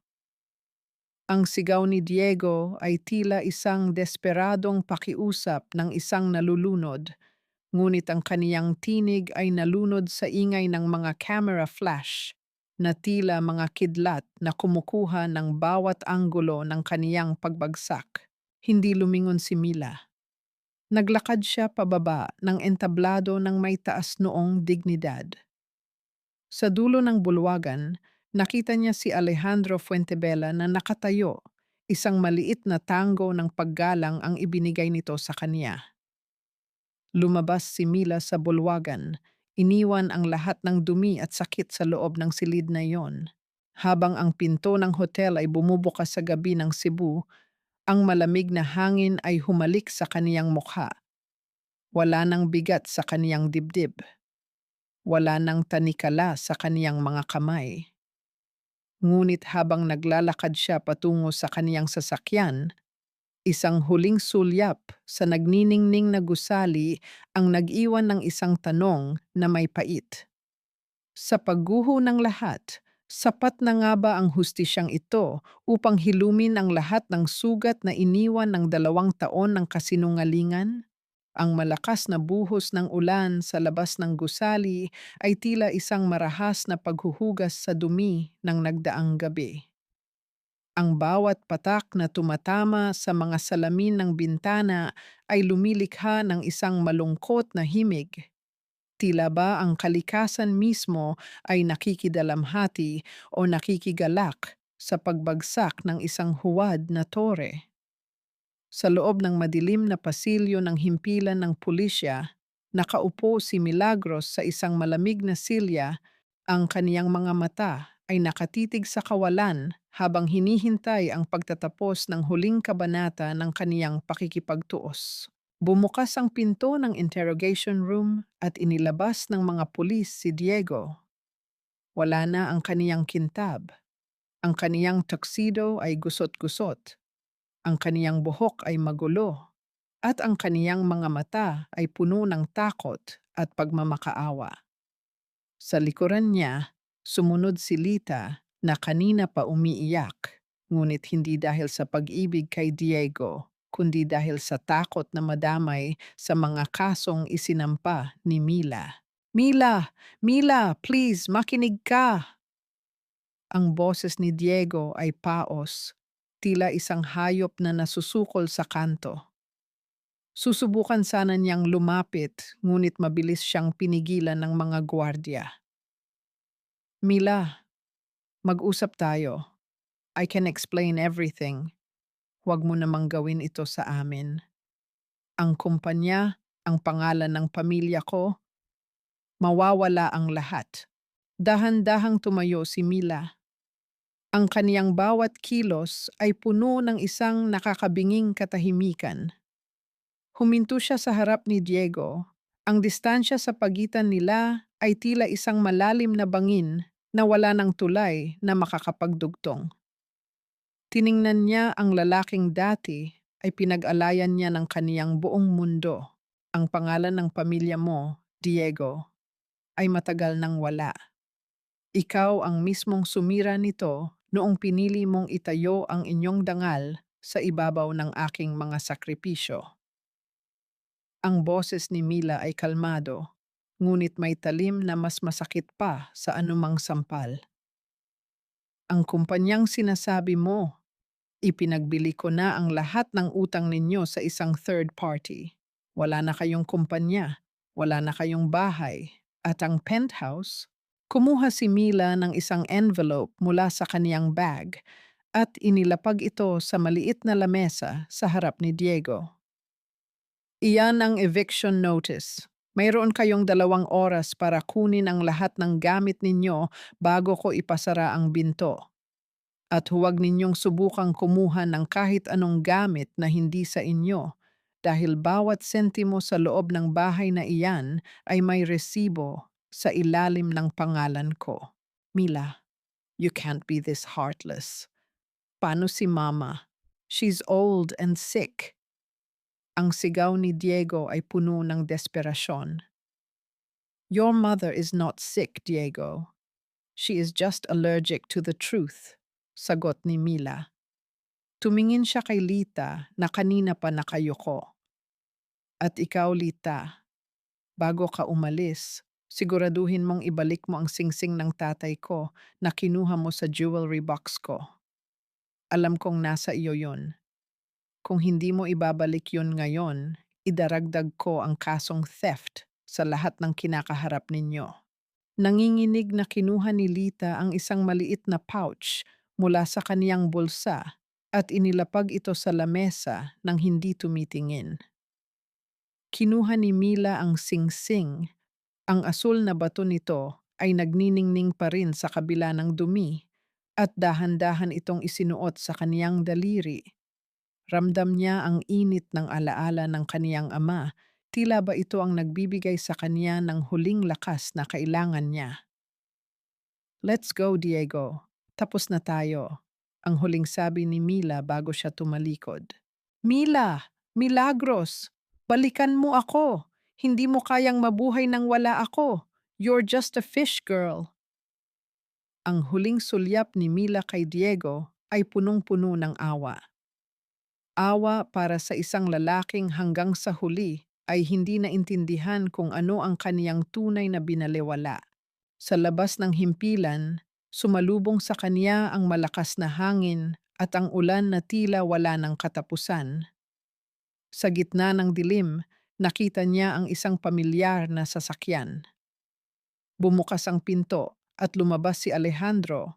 May hawak na payong upang harangin ang bawat patak ng ulan na balak humalik sa balat ni Mila. Is it done? Tanong ni Alejandro. Ang kaniyang boses ay tila isang mainit na kumot sa gitna ng ginaw. It's done, Alejandro. Wala na ang lahat, sagot ni Mila habang nararamdaman ang biglang panghihina ng kaniyang mga tuhod. Ang adrenaline na nagpanatili sa kanya sa nakaraang mga oras ay tila biglang naglaho. Inalalayan siya ni Alejandro. Ang kaniyang kamay ay matatag sa braso ni Mila. Then let the rain wash it all away, Milagros. You've done enough. Now it's time to choose where you want to go. Tiningnan ni Mila ang kalsadang basang-basa. Ang mga ilaw ng sasakyan ay nagre-refleksyon sa mga baha. Ang tore ng buhangin ay gumuho na at ang tanging natitira ay ang malawak na espasyo ng kaniyang kinabukasan.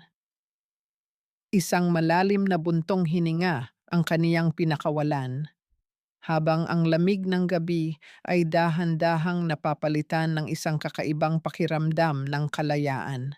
Ngunit sa gitna ng kaniyang paglaya, isang katanungan ang pilit na gumuguhit sa kaniyang isipan. Ngayong wala na ang mga kaaway na kaniyang nilabanan, sapat na ba ang katahimikang ito upang mapawi ang lansa ng kaniyang nakaraan? At ano ang naghihintay sa kaniya sa dulo ng kalsadang ito, kung saan ang bawat hakbang ay hindi na para sa iba kundi para sa kaniyang sarili? Ang simoy ng hangin sa Mactan ay may dalang alat na unti-unting naghihilom sa mga sugat ng kaniyang nakaraan. Matapos ang bagyo ng panlilinlang at pagkasira, pinili ni Milagros na talikuran ang nagniningning ngunit huwad na mundo ng siyudad ng Cebu. Bumalik siya sa maliit na bahay na gawa sa kahoy at pawid, kung saan ang bawat sulok ay puno ng totoong pagmamahal at payapang pamumuhay kasama si Nanay Belen. Sa lugar na ito, walang mga mapanuring mata ng matataas na uri ng lipunan. Ang tanging humuhusga sa kanya ay ang malawak na karagatan na handang tanggapin ang lahat ng kaniyang pait. Sa paglipas ng mga buwan, nahanap ni Mila ang kaniyang tunay na halaga. Hindi na siya ang babaeng nagpapanggap na reyna para sa isang palasyong gawa sa utang. Sa tulong ng kaniyang naisalbang ipon, nagtayo siya ng isang maliit na training center sa gilid ng kanilang komunidad. Tinuruan niya ang mga kabataang babae ng Pasil at Mactan tungkol sa propesyonal na pag-aayos ng mga mesa, pamamahala ng mga panauhin, at higit sa lahat, tinuruan niya silang pahalagahan ang kanilang sariling dangal. Sa bawat ngiti ng mga batang babaeng ito, nakikita ni Mila ang kaniyang sarili. Mga dalagang may amoy ng lansa sa mga kamay, ngunit may bituin sa mga mata. Ang pagbabahagi ng kaniyang kaalaman ay naging isang gamot na dahan-dahang nag-alis ng pamamanhid ng kaniyang puso.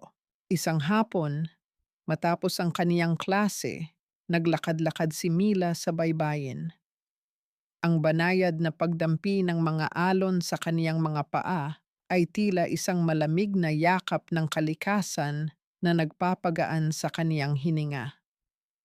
Pinagmasdan niya ang papalubog na araw. Ang kalangitan ay nagkulay kahel at lila, isang tanawing nagpapaalala sa kanya na sa bawat pagtatapos ay may nakatagong ganda. Sa gitna ng kaniyang pag-iisa, isang mahabang anino ang gumuhit sa buhanginan at tumapat sa kaniyang paanan. Hindi niya na kailangang lumingon upang malaman kung sino ang nagmamay-ari nito.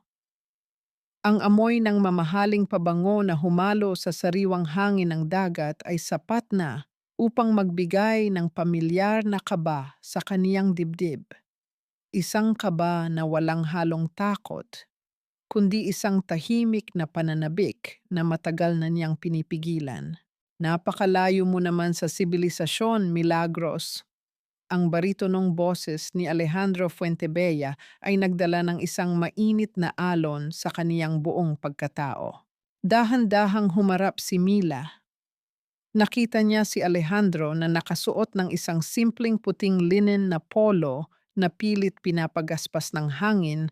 Ang kaniyang mga mata ay tila dalawang malalalim na lawa na puno ng sinseridad. Wala sa kanya ang tindig ng isang malupit na negosyante.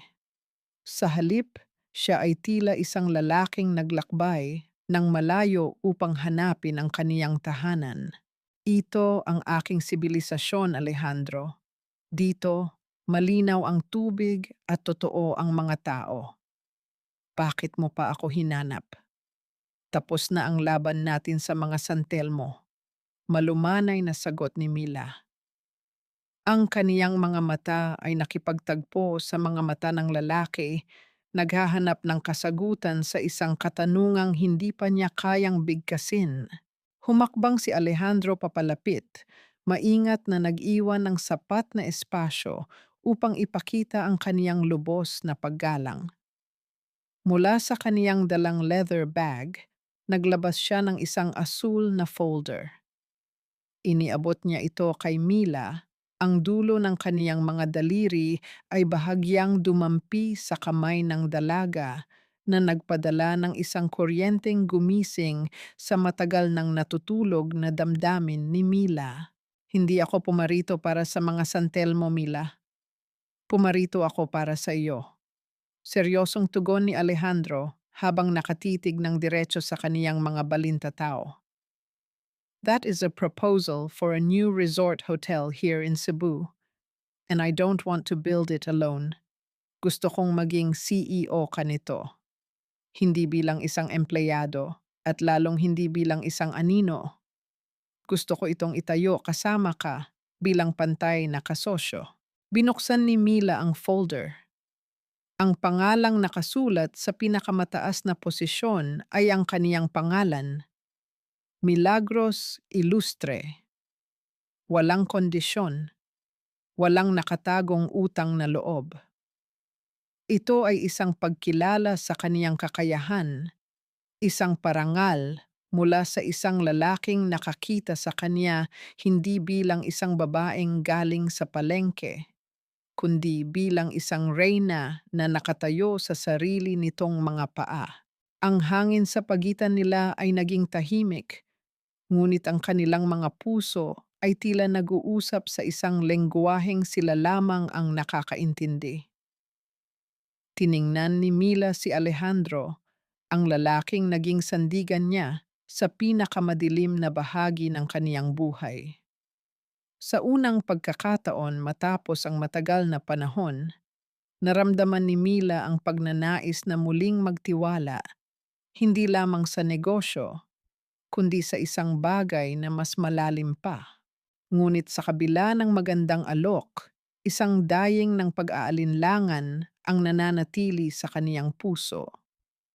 Handa na ba siyang muling magbukas ng pinto para sa isang bagong yugto kasama ang isang lalaking kasing lakas at kasing misteryoso ni Alejandro? O ang kapayapaan ng dalampasigan ang tanging kaligayahang kaya niyang tanggapin sa ngayon? Ang telang dumadampi sa balat ni Milagros ay hindi na ang puting puntas na minsan ay sumimbolo sa kaniyang pagkakulong at pagiging sunod-sunuran. Sa halip, suot niya ngayon ang isang napakagara at pasadyang puting suit na nagpapakita ng kaniyang lakas, kalayaan at autoridad. Nakatayo siya sa harap ng malaking salamin sa pinakamataas na silid ng Illustre Shores, ang bagong tayong resort hotel sa Mactan na nagdadala ng kaniyang sariling pangalan. Walang bakas ng babaeng pilit na yumuyuko sa mga mapanghusgang mata ng lipunan. Ang nakikita niya ngayon sa refleksyon ay isang reyna na mismong nagpanday ng kaniyang sariling korona mula sa mga natunaw na pangarap. Lumapit mula sa kaniyang likuran si Nanay Belen, ang magagaspang na kamay ng kaniyang ina na minsan ay tinawag na malansa at marumi ng mga taong makasarili, ay maingat na nag-ipit ng isang sariwang bulaklak ng sampagita sa lapel ng kaniyang kasuotan. Ang halimuyak ng bulaklak ay pumuno sa silid, isang matamis na paalala ng kanilang simpleng pinagmulan at ng dalisay na pagmamahal na naging sandigan ni Mila sa mga panahong tila guguho ang kaniyang mundo.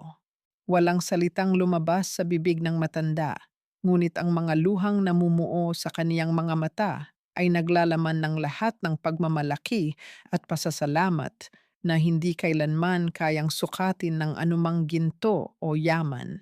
Nang bumaba si Mila patungo sa grand lobby ng hotel, sinalubong siya ng isang mainit at dumadagundong na pagpupugay mula sa mga panauhin. Ang mga taong naroroon ay hindi ang mga mapagkunwaring anino ng nakaraan, kundi ang mga totoong kaibigan, mga naging mag-aaral mula sa kaniyang training center, at ang mga investor na naniwala sa kaniyang kakayahan. Ang bawat ilaw na tumatama sa kaniyang mukha ay tila nagpapabanal sa kaniyang paghihirap.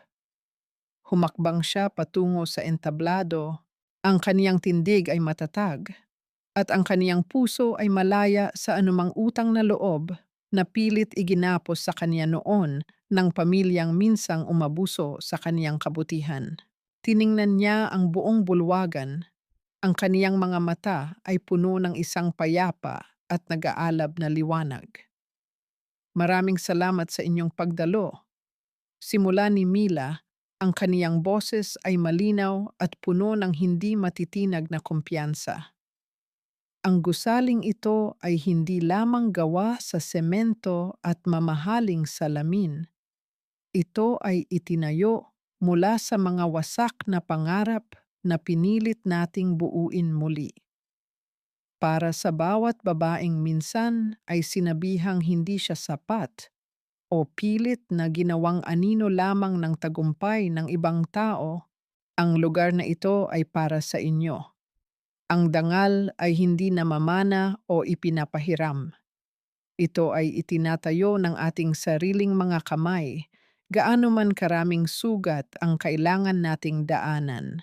Ang mainit na pagkilala ng mga tao ay bumalot sa buong paligid, ngunit sa gitna ng karamihan, ang mga mata ni Mila ay nahagip ang isang matikas na figura na nakatayo malapit sa malaking pinto na gawa sa kahoy. Si Alejandro Fuentebella ay nakatingin sa kanya ng may buong paghanga at walang katumbas na paggalang, walang bakas ng pag-aari o pagkontrol sa kaniyang mga tingin, kundi isang tapat na pagkilala sa isang kapantay. Nang bumaba si Mila mula sa entablado, dahan-dahang lumapit si Alejandro. Ang bawat hakbang ng lalaki ay tila nagpapakalma sa natitirang alon ng kaba sa puso ni Mila. Congratulations, CEO Illustre. You outshined every star in Cebu tonight. Malambing na wika ni Alejandro, ang kaniyang boses ay tila isang oyayi na nagdadala ng kapayapaan sa kaluluwa. Ang kaniyang presensya ay nagdadala ng isang tahimik na init na mabilis na binalot ang buong pagkatao ni Mila. Inabot ni Alejandro ang kamay ng dalaga at sa pagdampi ng kanilang mga balat, isang kuryente ng pananabik at katiyakan ang dumaloy sa kanilang mga ugat. Hindi ito ang mahigpit na hawak na pumipigil gaya ng nakaraan, kundi isang banayad na hawak na nagbibigay ng lakas at sumusuporta. Hindi ko ito magagawa kung hindi dahil sa pasensya at tiwala mo, Alejandro. Sagot ni Mila habang tinitingnan ang lalaking naging tulay sa kaniyang muling pagbangon. Isang makahulugang ngiti ang sumilay sa mga labi ni Alejandro habang dahan-dahan siyang yumuko upang mag-iwan ng isang magalang at mainit na halik sa likod ng palad ni Mila. Ang sandaling iyon ay nabalot ng isang malalim na pagmamahalan na hindi na kailangan pang isigaw upang maging totoo. Habang magkasama nilang tinitingnan ang malawak na dagat mula sa bintana ng lobby, isang matamis na katanungan ang naiwan sa hangin.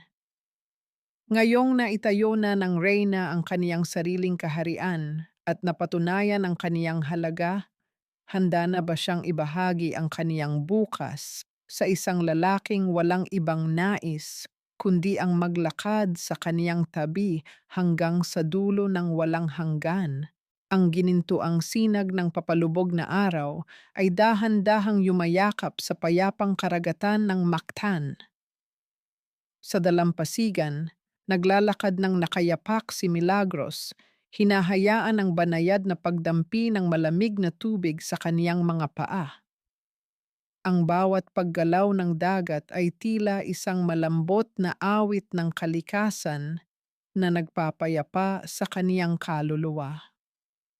Isang taon na ang lumipas mula nang lisanin niya ang madilim na anino ng mga San Telmo. Sa panahong ito, marami siyang natutunan, ngunit ang pinakamahalaga ay ang muling pagkilala sa babaeng nakalimutan niya habang abala siyang buuin ang pangarap ng iba, ang kaniyang sarili. Nakarating sa kaniya ang balita noong nakaraang buwan. Si Diego ay patuloy na binubuno ang kaniyang sentensya sa loob ng malamig na rehas, tuluyang tinalikuran ng babaeng ipinagpalit sa kaniya. Si Doña Escolastica naman ay namumuhay ng mag-isa sa isang maliit at inuupahang kwarto. Nilayuan ng mga taong minsan ay kasama niya sa mga mararangyang piging. Nang marinig ito ni Mila, walang ngiti ng tagumpay ang sumilay sa kaniyang mga labi, ngunit wala rin siyang naramdamang bigat. Pinatawad na ba niya ang mga ito? Ang totoo, mas pinili niyang patawarin ang kaniyang sarili. Pinatawad niya ang sarili sa pagiging marupok at sa paniniwalang kailangan niyang bayaran ng kaniyang buong buhay ang isang huwad na utang na loob. Ang kaniyang puso ay malaya na sa lason ng galit at ang naiwan ay isang malawak na espasyo para sa tunay na kapayapaan. Mula sa kaniyang likuran, isang pamilyar at matikas na presensya ang nagbigay ng mainit na balabal sa kaniyang mga balikat. Ipinulupot ni Alejandro ang kaniyang mga braso sa baywang ni Mila, idinikit ang kaniyang dibdib sa likod ng dalaga, at marahang ipinatong ang kaniyang baba sa balikat nito. Ang init ng katawan ni Alejandro ay nagbigay ng isang pakiramdam ng lubos na kaligtasan, isang kanlungan na hindi nanghihingi ng anumang kapalit. Hinawakan ni Mila ang mga kamay ng lalaki na nakapulupot sa kanya. Pinagsalikop ang kanilang mga daliri habang magkasama nilang pinagmamasdan ang paglubog ng araw. Walang salitang binigkas dahil ang tahimik na ritmo ng kanilang paghinga sa sandaling iyon ay sapat na upang iparamdam na nahanap na nila ang kanilang tahanan sa isa't isa. "You saved me, you know." Mahinang bulong ni Mila, ang kaniyang boses ay puno ng emosyon at pasasalamat. Umiling si Alejandro, marahang hinalikan ang gilid ng kaniyang buhok na nililipad ng hangin. "You saved yourself, Mila. I was just the man lucky enough to wait at the finish line." Sa mga salitang iyon, naramdaman ni Mila ang isang matinding kaligayahan na nag-uumapaw sa kaniyang dibdib. Ito ang aral na kaniyang babaunin habang buhay at nais ipasa sa mga babaeng minsan ay naging tulad niya. Ang halaga ng isang babae ay hindi kailanman nasusukat sa haba ng kaniyang pagtitiis sa isang taong hindi marunong magpahalaga. Ang tunay na pag-ibig ay hindi isang kadena ng obligasyon na sumasakal, kundi isang pares ng mga pakpak na nag-aangat sa iyo upang mas maabot mo ang iyong sariling potensyal. Ang kwento ni Milagros Ilustre ay isang patunay na kahit gaano kapapilit ibaba sa putikan, ang mga kamay na marunong magtiyaga, magmalasakit, at rumespeto sa sariling halaga ay palaging makakahanap ng daan pabalik sa liwanag at tunay na kaligayahan.